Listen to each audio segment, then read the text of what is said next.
పనిచేయవాడు దరిద్రుడగును, శ్రద్ధ గలవాడు ఐశ్వర్యవంతుడగును. డబ్బు కావాలనుకున్న వాళ్ళు స్తోత్రం చెప్పండి.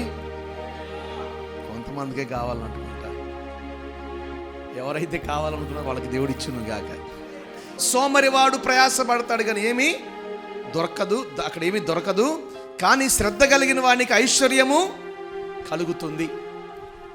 పని, మూడవదిగా నీ చేతికి ఇవ్వబడిన పనిలో నువ్వు శ్రద్ధగా ఉండాలి. ఎందులో నీకు ఉద్యోగం ఉందా, అందులో నువ్వు శ్రద్ధగా పని చేయాలి, శ్రద్ధగా ఉండాలి. రేపటిది ఈ రోజే నువ్వు సిద్ధపడాలి. వ్యాపారం ఉందా, ముందే నీకు ఒక ప్రణాళిక ఉండాలి. హల్లెలూయా. కాస్త బిగ్గరగా చెప్పండి. కుటుంబం ఉందా, కుటుంబం కొరకు ఒక ప్రణాళిక ఉండాలి నీకు. నీ చేతి కుటుంబాన్ని ఇచ్చాడా? హౌస్ వైఫ్లు ఉన్నారు ఇక్కడ. నువ్వు కుటుంబ పాలకురాలివి, నువ్వు పాలించాలి దాన్ని. నీ చేతికి ఇచ్చాడు దాన్ని దేవుడు. చదువుకునేవారు ఉన్నారు, చదువు ఇచ్చాడు మీ చేతికి.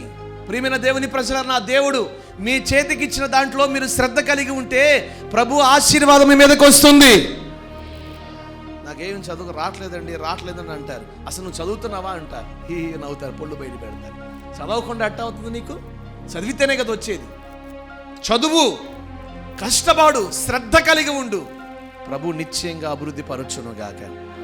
నేను అందుకు నా దగ్గరకు వచ్చి ప్రార్థన చేయించుకునే వాళ్ళకి, ఈ పరీక్షల కొరకు వచ్చే వాళ్ళకి ఒకటే చేస్తా. ప్రభువా, పాపం వాళ్ళు ఏం చదివారో నాకు తెలియదు, ఏదైతే చదివారో అదే క్వశ్చన్ పేపర్లో క్వశ్చన్గా రావాలి. ఆమేన్. 100 క్వశ్చన్లు ముందుకు పెట్టుకుని రాత్రి బగళ్ళు పట్టి పట్టి పట్టి పట్టి పట్టి అక్కడికి వెళ్ళిన 101 క్వశ్చన్ వస్తుంది. ఈ చదివిన 100 రావు. లేదు ప్రభు, దయచూపు, శ్రద్ధగా చదివారయ్యా, ఆ 100లోనే ప్రతి క్వశ్చన్ రావాలి. అక్కడికి వెళ్ళిన తర్వాత మళ్ళీ జుట్టు అనుకునేవాళ్ళుగా కాకుండా ప్రతి క్వశ్చన్కు సరైన ఆన్సర్ అటెంప్ట్ చేయాలి. ఆమేన్. హల్లెలూయా. మీకు చదువునిచ్చాడు, పిల్లలకి చదువునిచ్చాడు. స్కూల్కి వెళ్ళి కాలేజీలకు వచ్చి ఇంటికి వచ్చిన తర్వాత అట్ట ఇసిరేస్తారు అంతే బ్యాగులు. తిరిగి దాని మొహాన్ని కూడా చూడరు కొంతమంది. చదివేశాంలే అనుకుంటారు. అలా కాదండి. రేపు నువ్వు సమాజంలో ఒక విలువగా ఉండాలంటే ఈరోజు నువ్వు శ్రద్ధ కలిగి దాన్ని కొనసాగించాలి.